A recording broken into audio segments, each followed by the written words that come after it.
The U.S. economy has grown for 120 straight months, the longest expansion on record. And in the last 7 years, revenue at the average middle market company has grown at a 6.9% annual rate. Can it keep going? Welcome to The Market That Moves America, a podcast from the National Center for the Middle Market, which will educate you about the challenges facing mid-sized companies and help you take advantage of new opportunities. The U.S. economy has grown for 120 straight months. It's the longest expansion on record. And in the last 8 years, revenue for the average middle market company has grown at a 6-7% annual rate. Can that keep going? I'm Tom Stewart. I'm the Executive Director of the National Center for the Middle Market at the Ohio State University Fisher College of Business. We're the nation's leading research group studying mid-sized companies, which account for a third of private sector employment and GDP and the lion's share of economic growth. It is indeed the market that moves America. The National Center for the Middle Market is a partnership between Ohio State and Chubb. Today, I'm happy to welcome back Dan North. Dan is the chief economist of Euler Hermes, the insurance company that specializes in trade finance. Dan and I are joined by Doug Farren, who's the managing director of the National Center for the Middle Market. Dan, you've been with us each of the last 2 years to talk about the economy, and we're delighted to have you back. Well, thank you so much for having me back. It's always a pleasure to be here. But Dan, maybe we should start with the sort of overall big picture. From an economic point of view, how's business? Euler Hermes insures trade receivables and the like. Can you tell us a little bit about that and the kind of insight that gives you about the state of the economy? Sure. Well, as you know, we insure our clients against non-payment. That is, when they sell goods to another business, they run the risk that that other business could possibly go bankrupt before they have an opportunity to pay our clients back. So a brief way of putting it is we protect our clients against getting stiffed. Now, as part of the policy, all of our clients tell us every month who is paying them late, how much they're behind, for how long. And this gives us a really good, right on the front lines indicator of what's going on in the economy and in the middle market. And it turns out that when you look at our past due reports, this is like 2,000 or 3,000 data points every month, pretty strong leading indicator of the economy. And last year, our past due reports were up very, very substantially, indicating quite likely a sharp slowdown in 2020. Now, let me just guess that, if you look inside these things, are most of these people who are falling behind smaller companies, or are they just bigger companies hanging back? Is there in the composition of these late payers, is there anything interesting in there? Well, it's through all sizes. So, for instance, a lot of our clients might sell goods to Walmart. Well, Walmart's not a bad credit, and it's not going to go bankrupt. But Walmart does pay slowly because they can. But a lot of our clients sell to smaller businesses, and that's where we're seeing the financial stress. Doug, you want to probe that a little bit? Yeah, so certainly, Dan, great to have you back. We heard you today at a presentation for the Association for Corporate Growth, the Columbus chapter here in town.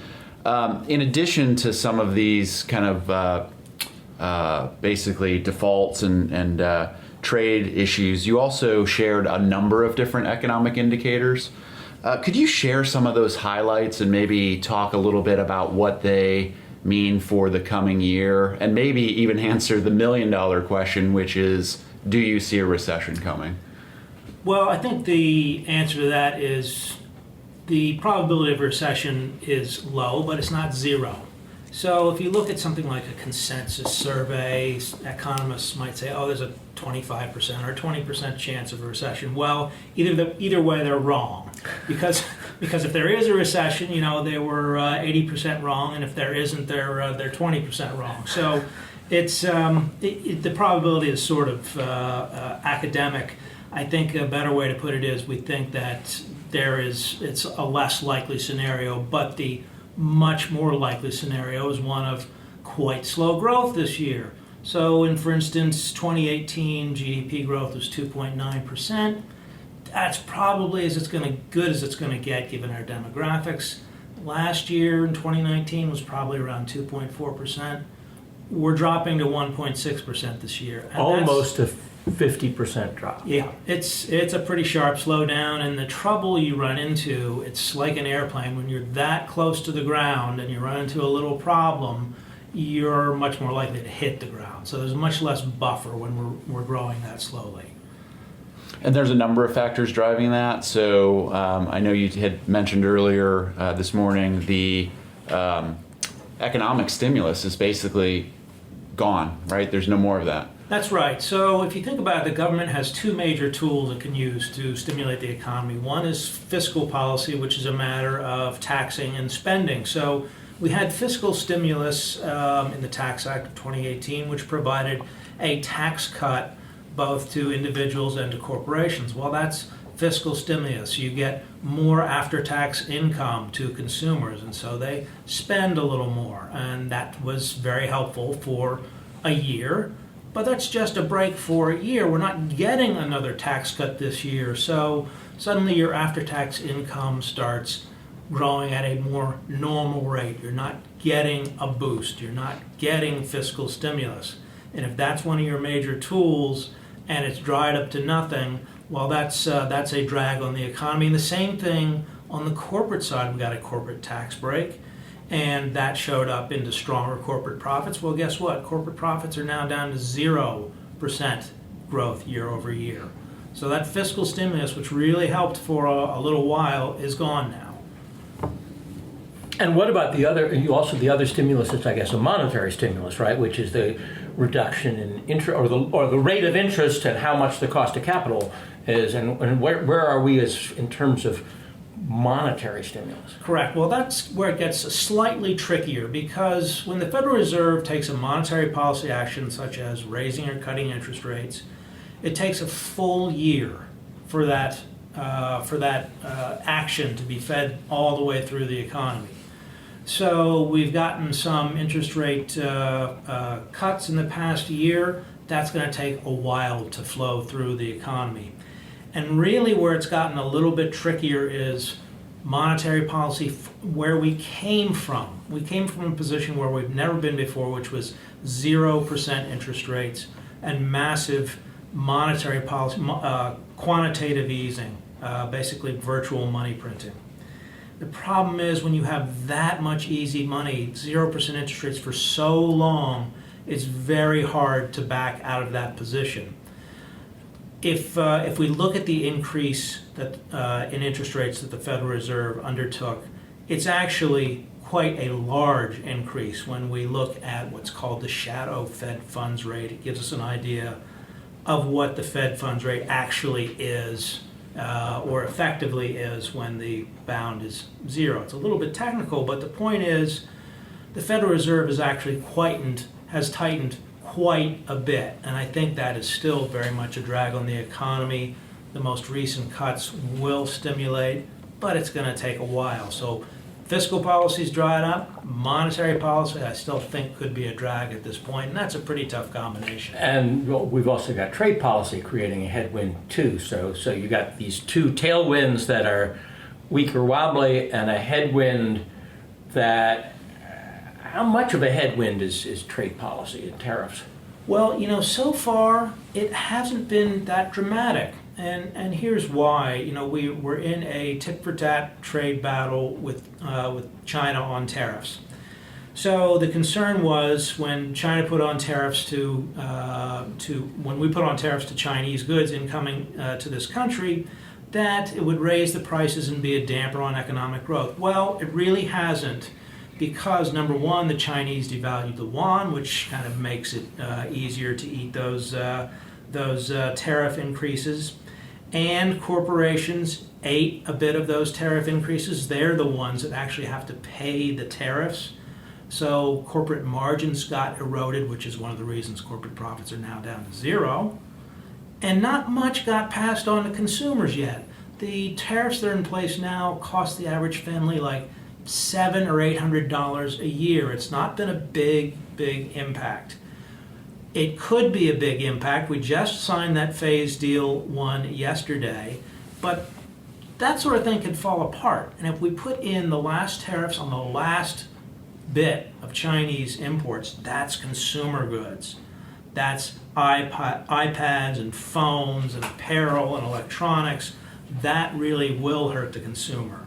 But so far, they really haven't made a big impact on the consumer, have hurt corporate profits, and certainly have been a pressure on manufacturing. We see manufacturing really in recession now. So earlier you said that a Fed action takes a year to work through the economy. If the impact of tariffs is hitting corporations now, is it possible that it's just a lag, and that will, you said $700 a year for a typical family, which, depending on your income is not, well, of course, I assume that varies by, varies by median income, but could that number be rising as corporations decide they're not going to take that in their margins anymore and start passing it on? It may absolutely be the case, because I think you see margins really eroding pretty dramatically. And corporations can only take that for so long, and then there will be pricing pressure. They are going to have to pass those on, or they're going to start facing serious consequences of, eventually moving towards going out of business. So those prices, tariff increases will have to be passed on for sure. And then as those tariffs start to hit more consumer goods, will we see that reflected in shrinking consumer confidence? Is that where you would most likely see that reflected? I think surely you will see a downdraft in consumer confidence, and I just think that you are going to see a downdraft in consumer spending as well. If you look at a consumer confidence survey, the Conference Board survey is the big one. It's split into different parts, and part of it is how consumers feel about the current situation, part of it's how they feel about the future. Well, it turns out consumers' feelings about the future are way worse than they are now. When you get that big a spread, that is, consumers become that much more concerned about the future, they're usually right, and it's almost always associated with a recession. Okay. So unlike past years where we've talked with you, Dan, we're in an election year, and with that brings its own level of uncertainty. So can you talk to us a little bit about how the upcoming election will impact some of these indicators? Well, handicapping politics is a lot harder than handicapping the economy, which is pretty hard anyway. So it's, I'll have to step out on a limb here a little bit. One thing we notice is that the impeachment proceedings and even the Mueller investigation have had virtually no effect on the economy, and certainly not in the financial markets. And this was the same thing we saw during the Clinton era. We went through an impeachment and a trial, and the economy and the stock market never even blinked. And I think that's what we've got now. And it's quite obvious that in the Senate, when we go to the Senate trial, Trump's certainly going to be acquitted, because to find him guilty, about half of the Republican senators would have to defect, and that's just not going to happen. So I think there's not that much uncertainty there. You'll see some more uncertainty, I think, around who the Democratic nominee is going to be. That's going to be, I think, a more difficult choice. And you'll see a bit more of uncertainty around that. What you will see that's certain around the elections is we will not get any fiscal stimulus. What I mean is Trump can run on the idea that the economy's great. I did it, by the way. And, You touched yourself. I realize you're saying that you, Dan North, did it, right? No, please, take it. And he's got a good point. The economy has done pretty well, and the unemployment rate's super low, and so forth. Democrats will do anything, I think, to derail it. So the last thing they're going to do is help him. That is, help him in terms of a fiscal stimulus, either tax cuts or extra spending. That's just not going to happen. We're going to be pretty certain about that. After the election's over, I think no matter who's in power, the spending is going to come back online. So you will get fiscal stimulus after that, not beforehand. So one of the things I think about, if I'm trying to put myself in the position of a middle market executive team got some financial resources, but my pockets aren't all that deep. And I've been growing pretty fast. I need to hire people and I need to invest capital to grow. I'm trying to think, what's the environment in which I will be making those decisions?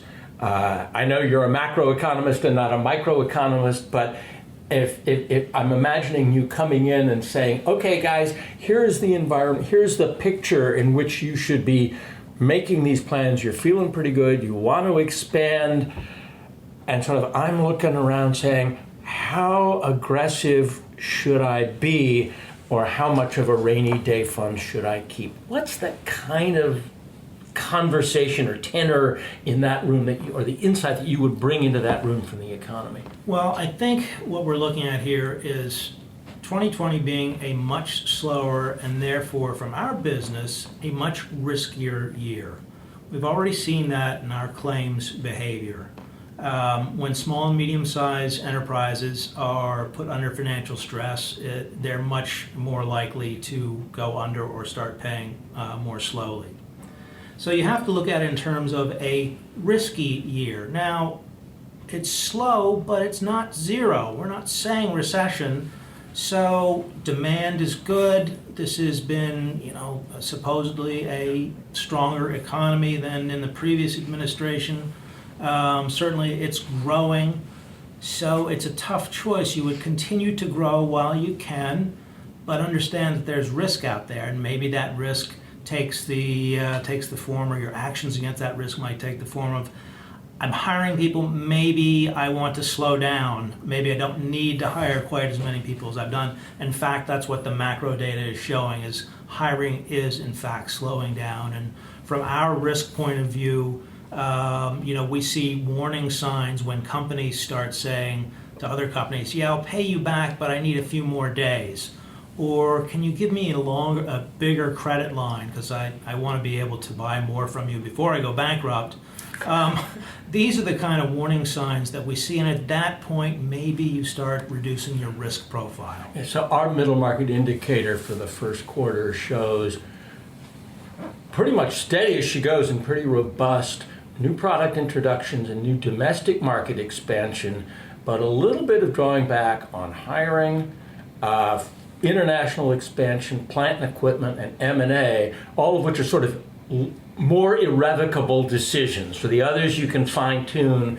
These others are sort of binary, you're in or you're out commitments, and we're seeing a little bit of holding back, which would resonate with what you're just saying there. Well, I'm glad that we're in agreement on that one. So are there any other issues, Dan, that you think mid-sized companies should be thinking about given this environment? So some of the things you just mentioned are dealing with suppliers or maybe even your own internal workforce, but I'm thinking about areas like your customers or working with your lenders, capital expenditures, things like that. Yeah, there are always a number of considerations. For instance, right now, financial conditions by any number of measures are really very easy. Interest rates are very low. Interest rate spreads are very low. Stock market's very strong. So that's a great environment. We know that can back up pretty easily. So that is certainly something to be wary of. I mean, interest rates are notoriously difficult to forecast. Nobody saw the 10-year rate going up 50 basis points over the course of a month or two. But those kinds of things can certainly happen, and they're certainly worth keeping an eye on. Another thing to think about is the trade situation. Okay, so we signed a deal yesterday. It isn't a total nothing burger. There is some good stuff in there. Supposedly the Chinese are going to buy another $200 billion worth of U.S. goods over the next 2 years. Well, that's a pretty big problem because that would require a 50% increase in purchases from the Chinese, and that seems pretty unlikely. And there were some very vague promises about not going into IP theft anymore and that sort of thing. So, there was something there, but there was substantive, but not a lot. Phase 2 is something that we want to look for, but honestly, I don't see that until after the election. But any kind of trade developments, for instance, next month, we're supposed to put a 100% tariff on goods coming in from France. well, that may or may not happen and will really affect a lot of particular markets. So developments in global trade are surely worth watching. As I mentioned before, watching who gets paid back on time and what the excuses are that are coming in. Oh, my guy didn't pay me, so I can't pay you. That's the kind of thing we hear once in a while that is a real risk. What about the upside? I mean, economists, of course, are famously two-handed, and Harry Truman said he wanted a one-handed economist, so he didn't hear on the one hand and on the other hand. But could there be positive surprises coming up? Oh, sure. And I'm absolutely a one-handed guy. I'm telling you that the economy is going to grow slowly and that there's a risk of maybe a 0% quarter somewhere in there. And on the same hand, I'm telling you that, I think we'll see continued growth through next year. So there's no equivocation there. We just see this year as a bit riskier there. There are certainly some other things that could help. Again, after the election, the fiscal policy, they already started talking about that. I think 2 days ago, Larry Kudlow came out and said, yeah, we're going to have the tax cut round 2.0 after the election. So policies along those lines. We could see some more Fed rate cuts. We expect to see one more this year even, and we could see more, even more of those the following year. So you could see those two major stimulus tools helping. You could see reductions in tariffs across the board. That would be helpful for the whole global economy and help boost global trade, which of course would be favorable to everybody. Those are the kinds of things that I think could really be positive. And there's no reason to think that we're definitively going to spiral down and not be able to come out of it. It's as I say, slow growth, a positive outlook with lots of risk there. So trying to wrap that up, I mean, if I were smart enough, I could say one hand but 5 fingers, and I could make 5 wrap-up points here, but I'm not going to do that. But you sort of think, what you just said, slow growth, a prediction of 1.6% GDP growth for the U.S. overall, a really seemingly benign cost of capital credit market, interest rates are going to stay low, so capital's not going to be expensive, but at the same time, a fair amount of resistance to more expansion, little stimulus, trade barriers, and other things. And so, as you said, for middle market executives, the advice is sort of steady as you go, keep your eyes open, don't get out over your skis, be very cautious, but don't be terrified. And I think that probably, don't be overly anxious. Don't be overly anxious. Does that pretty well summarize it? Are you reading from my notes? Well, I can say it's glad to see that great minds think alike, but they also say that fools think alike too. So let's hope that we're the former. I have one last point. I often talk about the disconnection between the stock market and the economy, and I get a lot of pushback because people are saying, God, the stock market was up 30% last year. My 401k is fantastic. What are you talking about a slowdown? You're nuts. And historically, if you go through, the stock market gives you very little warning, typically, of a slowdown. So there's definitely a disconnect. I would say this time, however, because there's so much euphoria in the stock market, and so little of it was built on earnings last year, that is, on economic performance, I think you've got a lot of froth there. And given everything else that we're looking at where there's potential risk, if you see a blow off there, that could be damaging to the economy this time. Okay, well, thank you, Dan North, the chief economist of Euler Hermes in the United States, with his view, now a tradition for us at the National Center for the Middle Market, his view of where the U.S. economy is going. For more about Dan and Euler Hermes' work, you can check out their website, which is eulerhermes.us. That's EULERHERMES.us. And thank you for listening to The Market That Moves America. Never miss a new episode. You can subscribe to the podcast on iTunes, Stitcher, Google Play, or wherever fine podcasts can be found. Or you can subscribe and learn more about us at the National Center for the Middle Market at our website, which is middlemarketcenter.org.